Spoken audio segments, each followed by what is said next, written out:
Good morning students. Welcome to the online biology sessions Anand Medical Academy. In this lesson, we are going to learn about DNA structure proposed by Watson and Crick. This topic helps you to understand both the concepts of PUC as well as NEET. In PUC, generally and frequently every year they are asking about 4 or 3 or 2 marks questions regarding the Watson and Crick model. And in NEET, damn sure there was a question from Watson and Crick model. Let us see this topic without late. So Watson and Crick model of DNA. About the DNA structure, there were many proposals are there. In 1860, if you see, there was a scientist called Friedrich Miescher. Who is that? Friedrich Miescher found that nucleic acids, but he didn't propose the structures of nucleic acids, and there is no clear observation of DNA or RNA. But an American scientist, James Watson, and British scientist Francis Crick both worked in 1950s, and in 1953 they two together proposed DNA structure by the help of three-dimensional view. So James Watson and Francis Crick in the year of 1953 they proposed three-dimensional structure of DNA molecule. That was a familiar theory regarding the DNA structure till date. What exactly the James Watson and Crick proposed regarding the DNA, let us see point by point.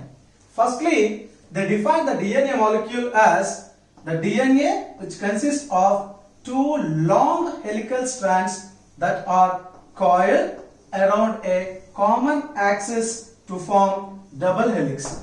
Generally, we see that there were two helix are there, but those two helix do not have a two separate axes. One should understand that there was a common axis. In the diagram you can see here, there was a common axis. Around this, the two helicals are coiled together. Parallelly or anti-parallelly is the first question you have to ask. Anti-parallelly means one direction to the opposite strand is quite reverse. So that is why the 5 prime, one of the terminal, one side the terminal have 5 prime, the same strand other terminal is 3 prime. Whereas opposite strand, if you see, this would be 5 prime and other terminal of the same strand would be 3 prime. In the yesterday session we had discussed 3 prime always consists of a functional group OH, so it is reactable, and the direction of the growth of the strand is also from 3 prime to 5 prime. I repeat, the DNA strand continuously build its structure in which direction? 3 prime to 5 prime direction. Why? Why not 5 prime to 3 prime direction? Answer is, at the 3 prime OH group will be there. The free OH group reactable. Reactable means it can have some nucleotide. When nucleotide can come and participate with the OH group, the strand will be continually synthesized. Whereas the another nucleotide cannot come and bind at 5 prime. Why? Because at 5 prime phosphoric acid will be there, nothing but phosphate molecule will be there called phosphoric acid. Acids cannot react. As acids cannot react, the synthesis cannot happen at the 5 prime end. I repeat, the reactions cannot be done at 5 primes. Reactions in the DNA strands can be occurred in only 3 prime. That is the reason always the direction of any nucleic acid strand growth is from 3 prime to 5 prime direction only. This is very important. This helps you a lot understand the biotechnology principles and applications part also. Clear? So, around the axis, the two helix are coiled, nothing but a twist. That is the reason it is called as helical structure. How many helicals are there? 2. So, let me repeat again. DNA consists of how many strands? 2 long strands. They are unwinded or winded. Completely wind up. One on another wind up. For our convenience, we can unwind and see the structures inside, as we see in the yesterday video. Clear? So, there are helical strands that are coiled around a common axis to form double helix. This is the basic point of the Watson and Crick model. So, let us see, apart from this, what are the proposals were given by Watson and Crick. Let us see the next points. strands, the structure together is called double strand, which has been given by a symbol small d and s. And each strand is made up of polynucleotide chain.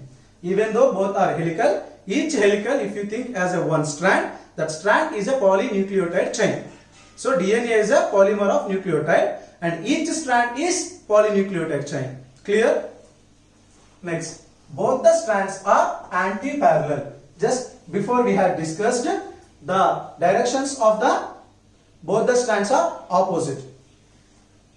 Example, one strand is 3' to 5', this is the direction, and other strand is 3' to 5', this is the direction. Directions of the strands are very important. I already told you the growth or the continuation of the polynucleotide chain from which direction? 3' to 5' and opposite 3' to 5'. Don't ever try to give the direction which reverse manner. Means 5' to 3' is impossible. The reason is already I told you, because at 5' what will be there? Phosphate molecule is there that cannot be react. Clear? Next. The structure have many helicals. Entire the DNA structure have many helix, many turns, helix. All these are turns. Helix are also called turns. Each turn consists of one major groove and one minor groove. Let us see the diagram very clearly. So here these are called grooves. 2, 1, 2, 3, 4, like many grooves are there. So from which groove to which groove we have to measure to collect one of the helix. So many helix are there. How we have to measure one helix? From which groove to which groove we are going to observe now. So here this is a major groove. From here to here this is a major groove. This is minor groove. This is major groove. This is minor groove. So one major groove is followed by one minor groove. One minor groove is followed by one major groove. So that alternatively major groove and minor grooves and major grooves and minor grooves will be aligned in the structure of double helical structure of the DNA. Then one helix is followed by the distance between one minor groove to another minor groove or one major groove to another major groove. I repeat, the distance between two major grooves or the distance between two minor grooves is considered as one helix. Understand? Clear? So the minor groove to minor groove I have mentioned in this diagram. You can also take from major groove to major groove.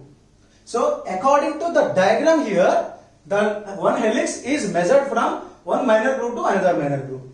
So one minor groove to another minor groove, how many major grooves will be there? One. Hence, I have written here one turn of DNA consists of one major groove and one minor groove. And another one, nucleotide sequences of one strand is complementary to its opposite strand. It is a very important part to understand. What are complementary sequences? This is the first time I am introducing in the concept of DNA. Let us see.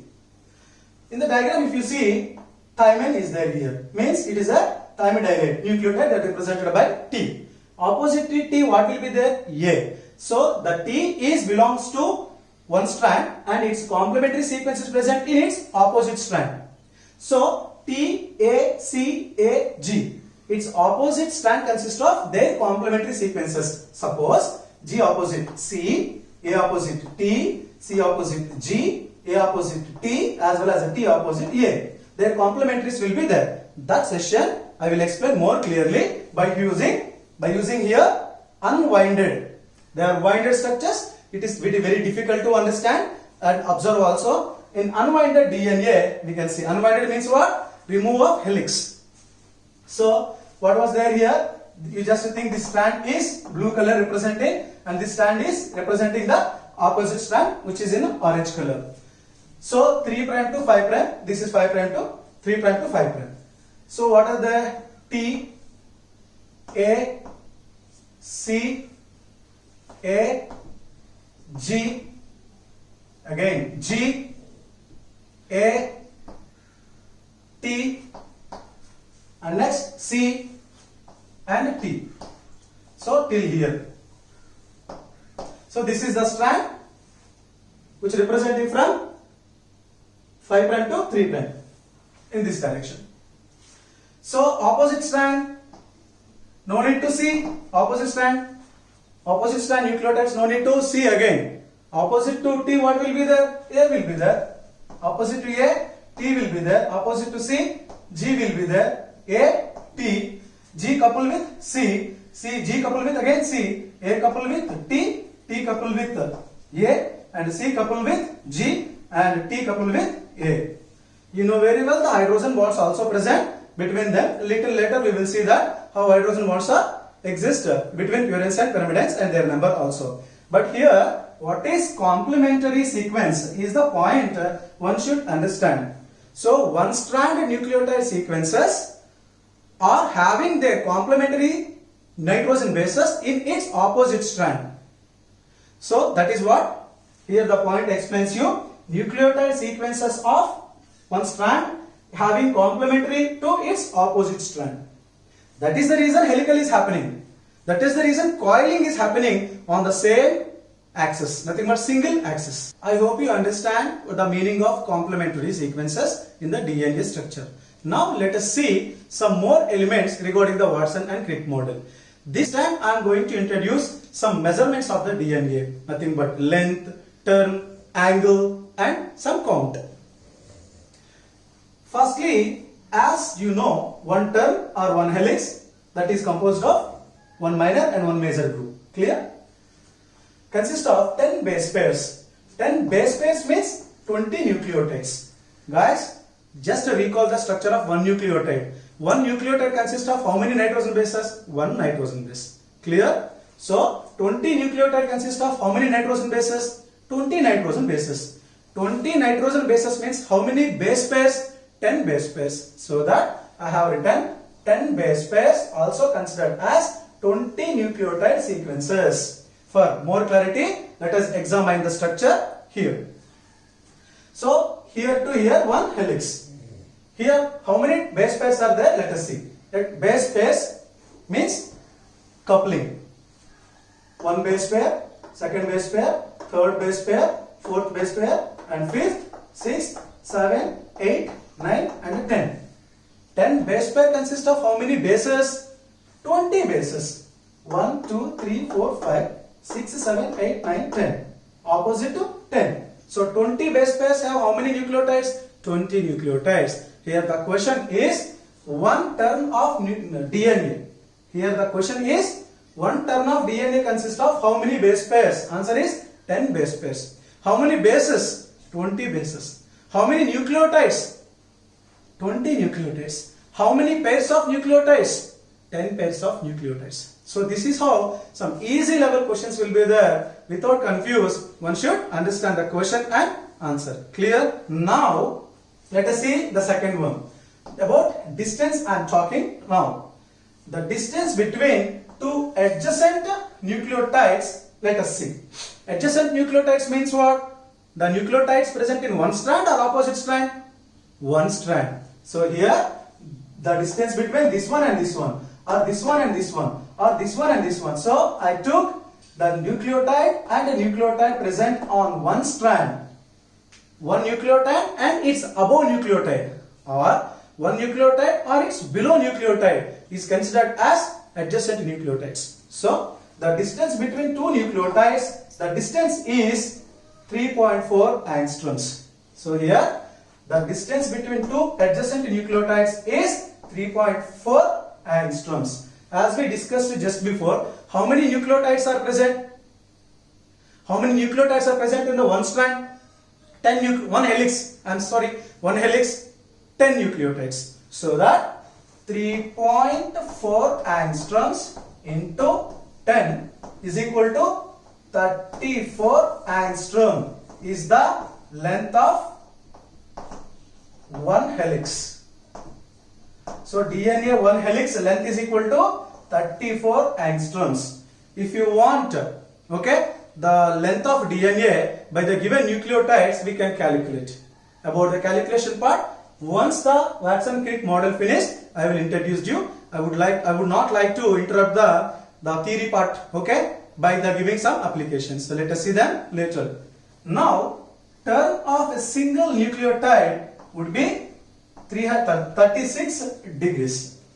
What is the each nucleotide turn? 36 degrees means here DNA helix you can see. DNA's turning means in that every unit is turning, right? Without each and every fundamental unit turning, DNA cannot turn. We cannot see enter the helical structure of DNA unless each nucleotide turn itself. So what I am concluding here, each nucleotide turn is 36 degrees it seems. How many nucleotides are there in one helix? 10 nucleotides are there. So 10 into 36 degrees. 10 nucleotides into 36 is equal to 360 degrees is the turn of one helix. So one helix of DNA turn is equal to 360 degrees. In application part, they may mention some turns of DNA and they will ask to calculate the length. According to the helix also we can calculate the length.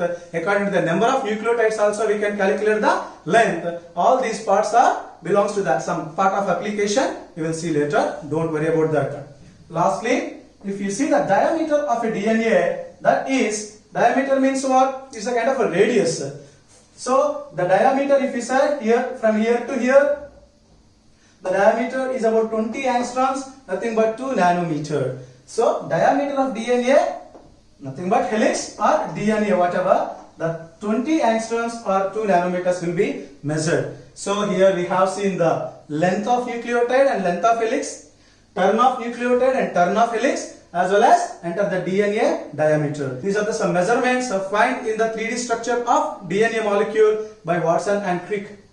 In part of Watson and Crick model, now we are discussing about the different types of bonds present in the molecular structure of DNA. To understand this concept, we cannot assist by this diagram because it is twisted, means it is winded. In that we cannot see all types of bonds. Suppose we can see the hydrogen bonds over here clearly even in the twisted. But what about the glycosidic bonds? What about the ester bonds? What are the phosphodiester bonds? So that we have to unwind this structure and observe to find all the different types of bonds existing in the structure of DNA. Let us see. Firstly, I would like to talk about the glycosidic bond. As we discussed in the previous videos, the glycosidic bond is formed between pentose sugar and nitrogenous base. So here, this is the pentose sugar and it's a nitrogen basis. For your better understanding, I have taken all the sequences from this major term. So one major and minor term, clear? Here, from the major group, T, A, C, A, G were there. Same things I taken. T, A, C, A, G. The complementary sequences are also arrived as per their sequences. So, where does the glycosidic bonds are existing? Between pentose sugar and nitrogen base. So pentose sugar and nitrogen base here. So the bond number 1 is present, that is called glycosidic bond is existing. Clear? So number of glycosidic bonds in one nucleotide is 1. 10 nucleotides is 10. 10 base pairs is 20. 10 base pairs means 20 nucleotides.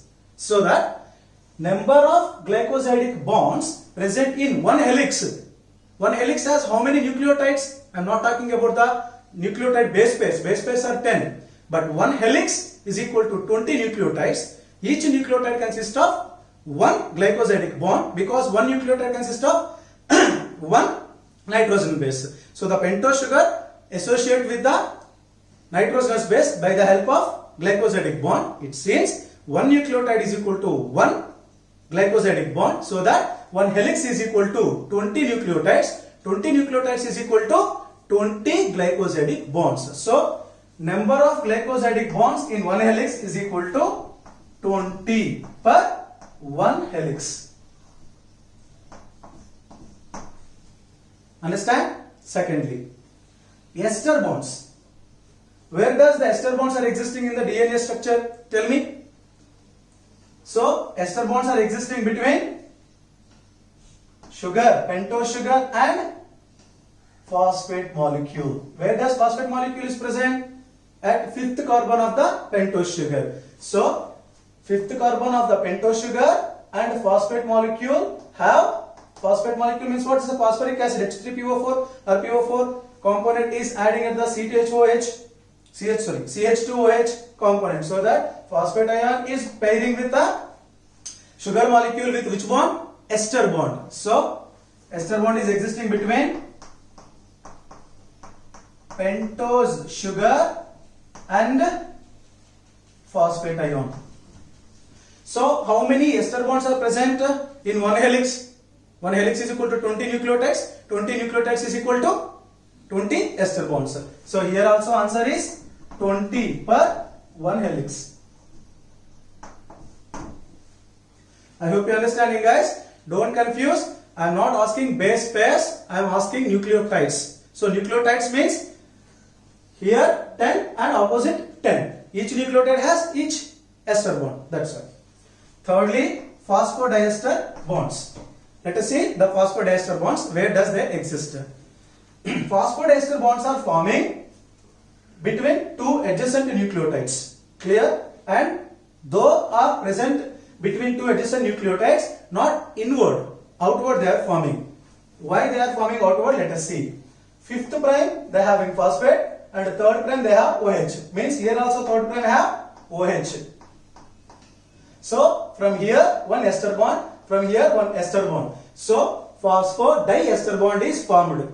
So one phosphodiester bond required two nucleotides. I repeat, one ester bond required one nucleotide, but one phosphodiester bond required two nucleotides. So phosphodiester bonds are forming junction of adjacent nucleotides on same strand. So here one phosphodiester bond, and here one phosphodiester bond, and here one phosphodiester bond. So 1, 2, 3, 4, 5. 5 nucleotides form 4 phosphodiester bonds. While 5 nucleotides have 4 junctions. If there are 10 nucleotides, 9 junctions. Understanding? So other side also 3 and 5 form one phosphodiester bond. 3 and 5 form phosphodiester bond. 3 and 5 together form phosphodiester bond, as well as 3 carbon of one nucleotide and 5th carbon of its adjacent nucleotide together form phosphodiester bond. How many pentose sugars are there here? Nothing but nucleotides are there here. 1, 2, 3, 4, 5. How many phosphodiester bonds are there here? 1, 2, 3, 4. So this side 4 and this side 4. So 10 nucleotides. Here 5 nucleotides pairs are there. Okay. Means in one helix how many nucleotides are there? 10 nucleotides junctions are there. So this side 10 nucleotides and that side 10 nucleotides. So total how many will be there? 9 junctions will be there one side. So 9 into 2, 18. So phosphodiester bonds are 18 per one helix. So if you would like to calculate the ester bonds in a given DNA structure, we have to use a formula for ester bonds, that is 2n minus 2. N is representing total number of nucleotides. Whereas if you would like to calculate the phosphodiester bonds in a given DNA, formula is n minus 2. Here also n is total number of nucleotides. Let us see once in the same structure. So the ester bonds in the given structure are. So how many ester bonds are there? 1, 2, 3, 4, 5, 6, 7, 8. And 5 is also giving a phosphate now. So ester bond 9. Next. Here 1, 2, 3, 4, 5, 6, 7, 8, 9. So total 18 are there. Let us see by the help of the formula. So to calculate the ester bonds in the given structure, what is the formula we have to apply? 2n minus 2. N is representing here number of nucleotides. How many nucleotides are there? 1, 2, 3, 4, 5, 6, 7, 8, 9, 10. So that 2 into 10 minus 2. That is equal to 20 minus 2. That is equal to 18 ester bonds were there in the given structure. So physically also we have calculated 18. Let us see. 1, 2, 3, 4, 5, 6, 7, 8, 9, 10, 11, 12, 13, 14, 15, 16, 17, 18. So n number of nucleotides will be there in the given nucleotide structure or double stranded helix structure. We have to calculate. This will be applied for only double helical structure, not single stranded DNA structure. So formula we have to apply for to calculate that ester bonds is 2n minus 2. No need to confuse, no need to calculate physically. So if here 5 nucleotide sequences are there, we can calculate. 200 nucleotide sequences are arranged, we cannot calculate one after one. So the formula we have to apply 2n minus 2 to calculate the ester bonds. What about the phosphodiester bonds? The formula we have to use to calculate the phosphodiester bonds in the given DNA molecule is n minus 2. What is n here? Again, n representing what? Nucleotide sequences. So, total number of nucleotides in the given here 10 minus 2 is equal to 8 phosphodiester bonds were found. Let us see physically. One phosphodiester bond. This is not phosphodiester bond, only ester bond. Phosphodiester bond should be formed between 3 and 5, means junction of two adjacent nucleotides. In that case, 1, 2, 3, 4, 5, 6, 7, 8. So 8 has come. So this is how the formulas we have to apply to calculate the number of ester bonds and phosphodiester bonds respectively. So now, till now we have discussed the glycosidic bonds and its calculation, ester bonds and phosphodiester bonds existing and their calculation. Now, hydrogen bonds calculation. Let us see. Phosphodiester bonds are present outside of the nucleotides, whereas hydrogen bonds are present inside of the nucleotides, and because of the hydrogen bond, okay, ladder-like structures are forming in the center of nucleotide, whereas the phosphodiester bond is giving support, okay, to that ladder. Let us see the hydrogen bonds. So where does hydrogen bonds exist? Just before I said that the center of the DNA, but between purines and pyrimidines. So we can define the hydrogen bonds like purines paired with pyrimidines by such bonds are called hydrogen bonds. So hydrogen bonds doesn't exist between two purines or doesn't exist between two pyrimidines. Between one purine and one pyrimidine, the hydrogen bonds are existing, it seems. And let us see more details about that. So, in that, number of A and T are equal. There is a statement. What is the statement? Number of adenine and thymine is equal to same. How? Let us see. So, A is always paired with T. Here you can see A is paired with T as well as T is paired with A. In this structure also you can see between T and A, two hydrogen bonds are exist. Between A and T, two hydrogen bonds are exist. Between A and T, two hydrogen bonds are exist. Number of hydrogen bonds present between A and T or T and A is 2. So A is paired with T with how many hydrogen bonds? 2 hydrogen bonds. So that may be A is equal to A, 2 double bond T, or T double bond A. So total number of A's is equal to T. Why? Number of A's that are paired with T means number of T is also same. That is the reason A by T is equal to 1. So satisfied statement.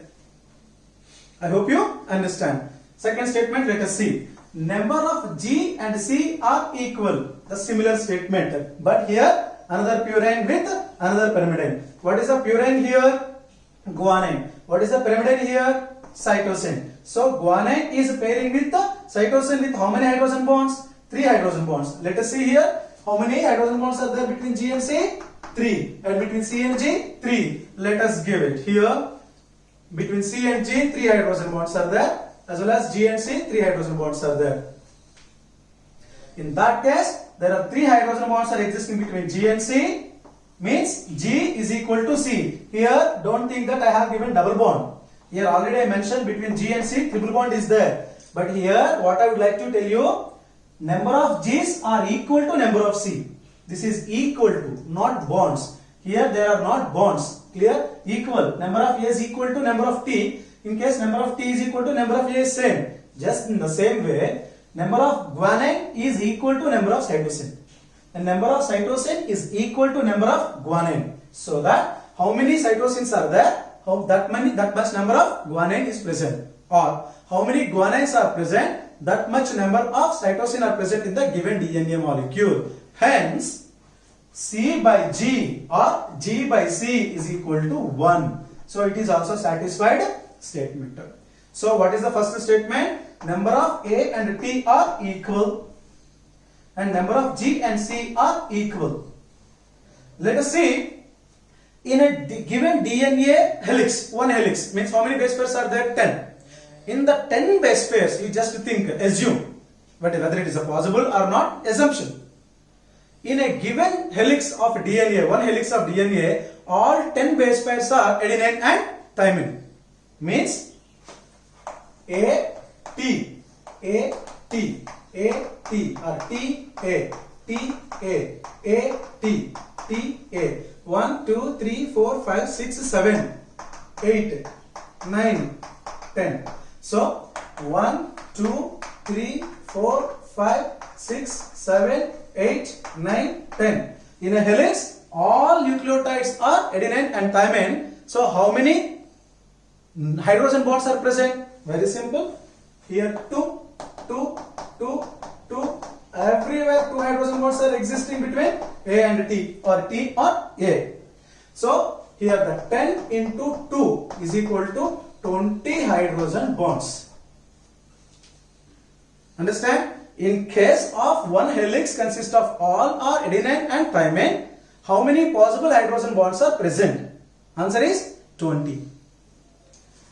Suppose in the second case, a helix is made up of only guanine and cytosine. If that is possible, it is also perhaps takes place. So that if it is G and C, what is the formula? No need to draw again. G and C means how many bonds will be there? 3 bonds will be there. So that 10 into 3, that is equal to 30 hydrogen bonds will be present. So what are the statements we have to produce here? In a helix, minimum number of hydrogen bonds are 20 and maximum number of hydrogen bonds are 30. Between that, anything is there. More than 30, impossible. Why? Maximum we have taken here. If all are G and C, that are 3. In a helix, if all are G and C means that is a maximum, na? So that in case of maximum hydrogen bond possibility is only 30 per helix. In case of minimum hydrogen bonds per helix is 20. I hope you understand this concept. So apart from this tips and techniques, okay, there is another rule is there according to the Watson and Crick model. So Kirchhoff's rule, that is called. What is that? Kirchhoff's rule. Let us see what is Kirchhoff's rule. Erwin Kirchhoff in 1950 proposed some rules regarding the double-stranded DNA molecule, that are adenine and thymine bases are almost equal in any sample of DNA, as well as guanine and cytosine are also same. So A is equal to T and G is equal to C became known as one of the Kirchhoff's rule. He proposed other 2 rules according to the double-stranded DNA in specific species. Let us see. Second rule from Erwin Kirchhoff is A plus G by T plus C is always 1. Means total number of adenine and guanine in a given DNA sample of a particular species is equal to total number of thymine and cytosine. Third rule, A plus T by G plus C is constant from one species to another species. It may varies according to the strands of DNA. For our better understanding, take an instance. The DNA is made up of 15% of adenine. Figure out the amount of other nitrogen bases. Adenine is equal to thymine as per the first rule of Kirchhoff. So, adenine 15% means thymine is also 15%. A plus T is equal to 30%. Total 100 minus A plus T is equal to G plus C. 100 minus 30 is equal to 70. That means G plus C is equal to 70. Each G or C will be 35. 70 by 2 in that case. So therefore, A is equal to 15, T is equal to 15, G is equal to 35 and C is equal to 35. Here if you apply A plus G by C plus T, it will be 1. 15 plus 35 by 15 plus 35 is equal to 1. In case of rule 3, that is A plus T by G plus C, means 15 plus 15 by 35 plus 35. that is equal to 30 by 70. The value is lesser than 1. That is why rule 3 is saying it is various. Let us have more information to understand rule 3. The base composition of DNA generally varies from one species to another. DNA specimens isolated from different tissues of the same species have the same base composition. The base composition of DNA in a given species does not change with any organism's age or nutritional state or changing environment. In a cell, DNA, regardless of the species, the total number of purines are equal to the total number of pyrimidines. In the conclusion of Chargaff's rule, all nitrogen bases of a DNA of different organisms of same species is always same. But once species changes, it will be various. Observe some examples here. Adenine, thymine, guanine and cytosine percentages of human ring bodies and yeast and streptococcus bacteria are various.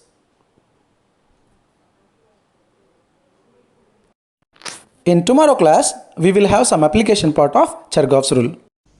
So this is how Chargaff explained about the ratios between purines and pyrimidines, okay, to support the Watson and Crick model regarding the DNA structure.